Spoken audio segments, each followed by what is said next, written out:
Hora agora dessa nossa parceria exclusiva com o Bom Dia Mercado. O Theo Takari já está aqui, editor-chefe do BDM Online, para nos trazer quais são os principais destaques da agenda da Rosa Riscala para hoje, meu querido. Bom dia para você. Bom dia, Débora. Vamos começar falando do juro americano. As apostas de alta dos juros pelo Fed se deslocaram aí de setembro para dezembro, depois que os dois indicadores de inflação americana em julho, divulgados nesta semana, o CPI e o PPI, vieram melhores do que o esperado pelo mercado.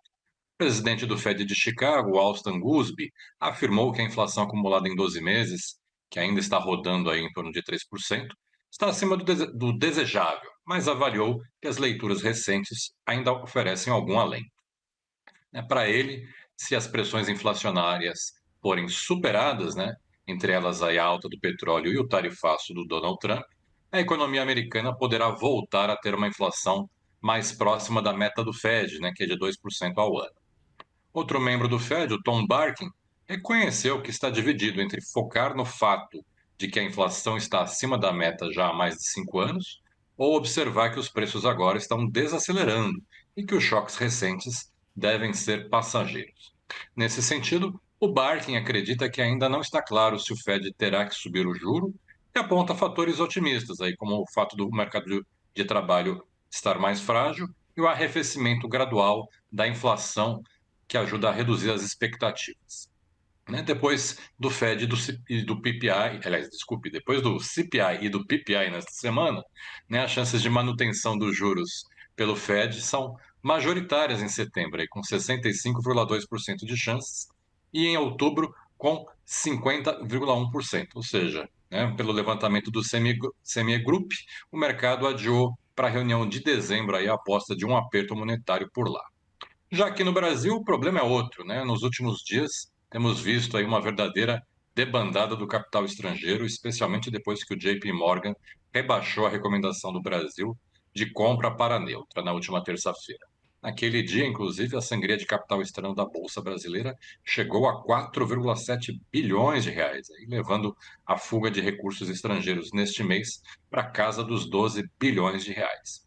Nesse momento em que o cenário eleitoral entrou para valer aí no preço dos ativos, o investidor está avaliando a capacidade do próximo governo de promover o ajuste fiscal necessário para estabilizar as contas públicas.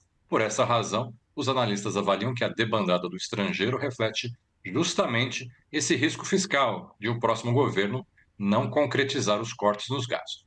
Esse mesmo motivo também pode levar o Banco Central a adotar um ciclo menor de relaxamento monetário. Uma taxa de Selic mais elevada reforçaria aí o cenário negativo para a expansão do crédito e para o aumento da inadimplência. Diante desse cenário, ontem presenciamos aí a pior sequência de queda da Bolsa Brasileira nos últimos 3 anos, com o Ibovespa completando sua oitava baixa consecutiva e destoando dos ganhos das bolsas em Nova York. Já o dólar tem sentido aí esse movimento dos investidores estrangeiros, batendo em retirada do Brasil, e com isso já está se aproximando aí da marca dos R$ 5,20, Débora. É isso, e hoje tem mais uma notícia negativa aí para o mercado brasileiro repercutir, né? Conta pra gente o que vem por aí, Theo. O governo do presidente Lula ele abriu ontem à noite aí um processo para aplicar a lei da reciprocidade econômica contra os Estados Unidos, em resposta ao tarifaço de 25% que foi imposto sobre os produtos brasileiros. O Itamaraty notificou o governo de Washington e pediu a abertura de consultas diplomáticas.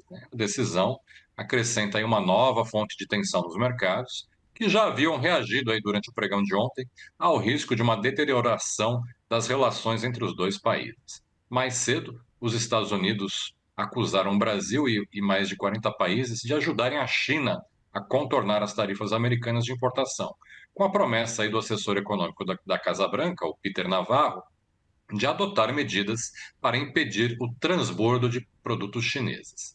Apesar da abertura do processo de reciprocidade, o governo brasileiro sinalizou que pretende evitar uma escalada.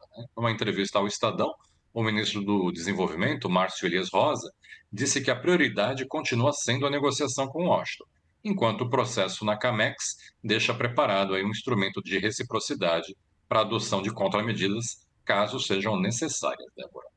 E o que temos aí na agenda, né, dos mercados para hoje, para essa sexta-feira, Theo?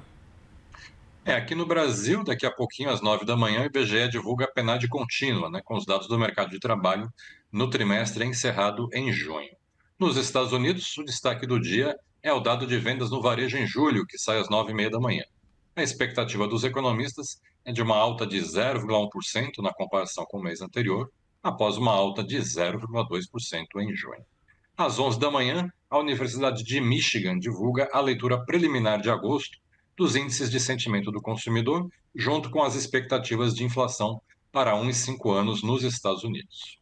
Na Europa, saiu agora cedo a segunda leitura do PIB da zona do euro, né, que subiu 0,4% no segundo trimestre, na comparação com o trimestre anterior, em linha com os dados preliminares, né? Na comparação anual, o crescimento foi de 1%, também repetindo a estimativa da primeira leitura do PIB. E voltando aqui ao Brasil, né, estamos entrando aí na reta final da temporada de balanços do segundo trimestre, né? Estão previstos para hoje os resultados da Cosan, da Vibra Energia, da Jales Machado e da Lojas Maresa, todos após o fechamento do mercado. E o mercado também deve repercutir hoje os balanços divulgados ontem à noite, né, entre eles o do Nubank, né, que surpreendeu os analistas aí com um lucro líquido recorde de 1,1 bilhão de dólares no segundo trimestre, 49% maior do que o do mesmo período do ano passado. As ações do Banco Digital, né, que são listadas em Nova York, chegaram a subir mais de 8% no after hours ontem à noite, depois da divulgação do balanço, Débora. É isso, meu querido. Muito obrigada, Theo. Boa sexta-feira para você, meu querido. Bom final de semana. Até segunda. Bom fim de semana, até, tchau, tchau. Até mais.